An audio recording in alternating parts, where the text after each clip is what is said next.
I want to expand on this topic of enshittification. I think it began with the era of shareholder activism. Like when they made that movie Barbarians at the Gates in the 1980s.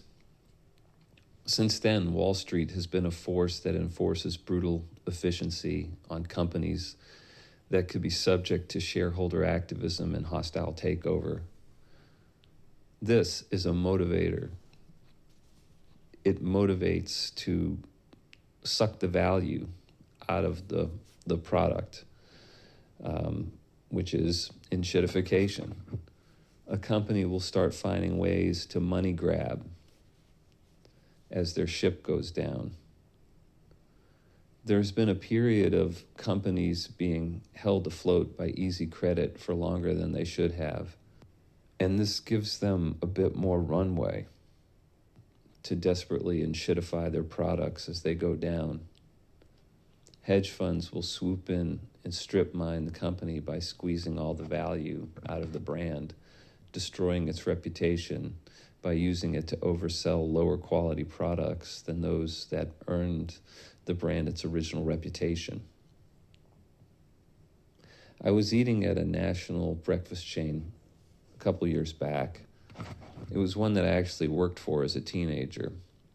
The company was taken public in the 1990s, and the effect on franchisees was an ever-growing share of revenue that had to be contributed to the corporate marketing fund, advertising budgets, and requirements for more frequent remodels.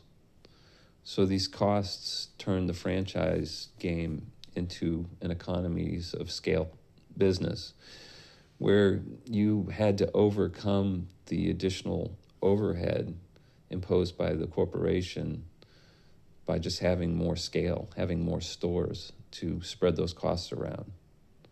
The days of the single store operator came to an end with this. When I worked there, though it was publicly traded, it was in the early days. The things that I mentioned hadn't made themselves felt. The quality of the ingredients was still very high back then. The eggs were real and the meats were fresher than they are today. And the meats were cooked, were fried like on the premises. Today the eggs are pasteurized and the meats are pre-fried, like bacon and sausage. They come to the restaurant pre-fried, and then they either microwave them or maybe they put them in a steam table. So when I visited this chain I used to work for, I visited it like within the last couple of years after having not been there for decades. The diminished quality of the food was apparent. Imagine going from a product that was like your favorite independent sub shop to something that you would get out of a vending machine. I think the drive for quarterly profits that gets imposed on operators when a company goes public forces the enshittification of its product. They must do this or they'll be taken over by others who will. Wall Street is a relentless force for ruthless efficiency and destruction of consumer surplus. So despite this, the existence of closely held companies that still value their reputation and product over absolute efficiency has been something of a refuge heretofore.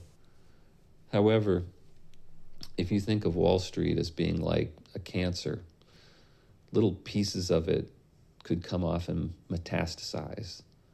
In a sense, that's what a private equity group is. They go around and scavenge for closely held companies that need the Wall Street Gordon Gekko treatment.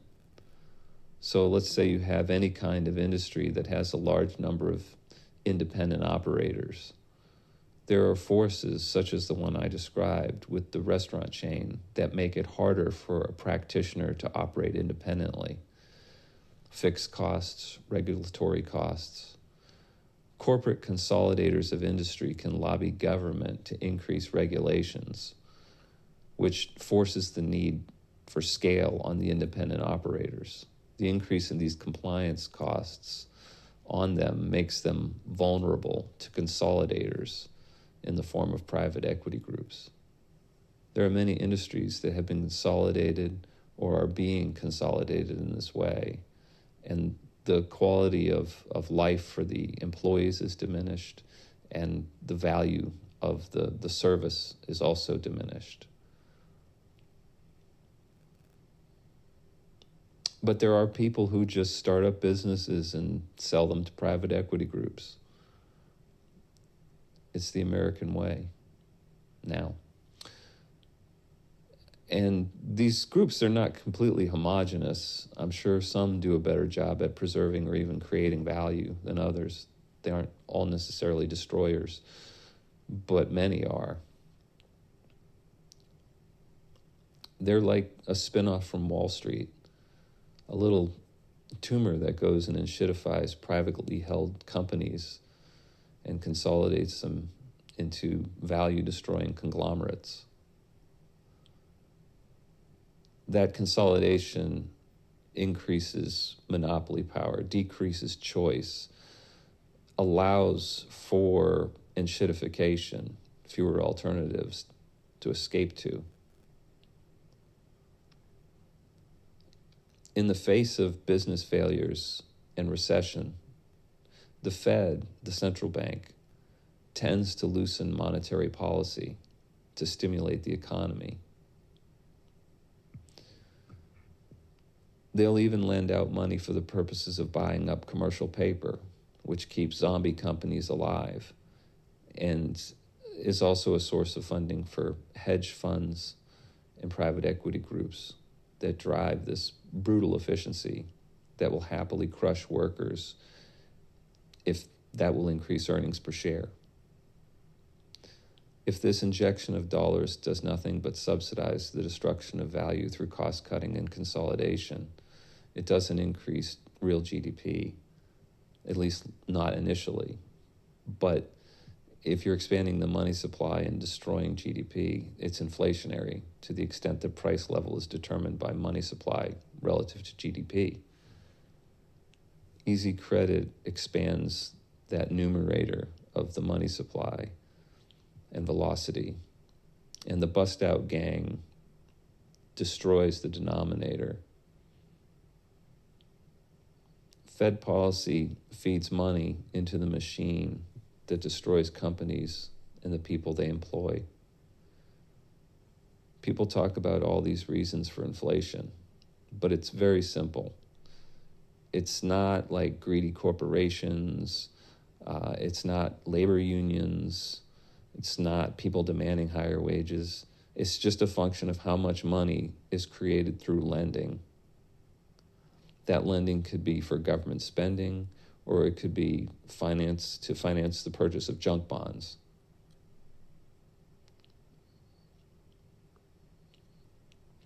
Corporations, they don't add money to the economy in the way that banks do.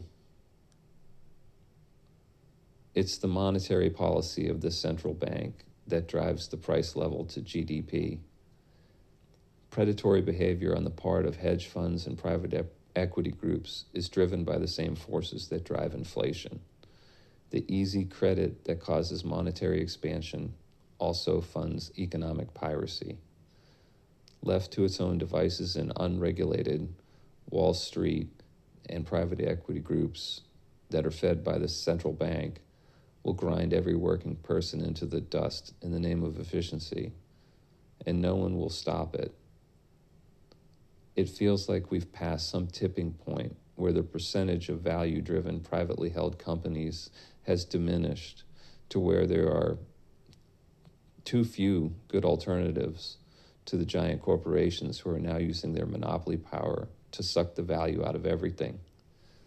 the money machine is using technology and unethical business practices to drive us into free-range slavery.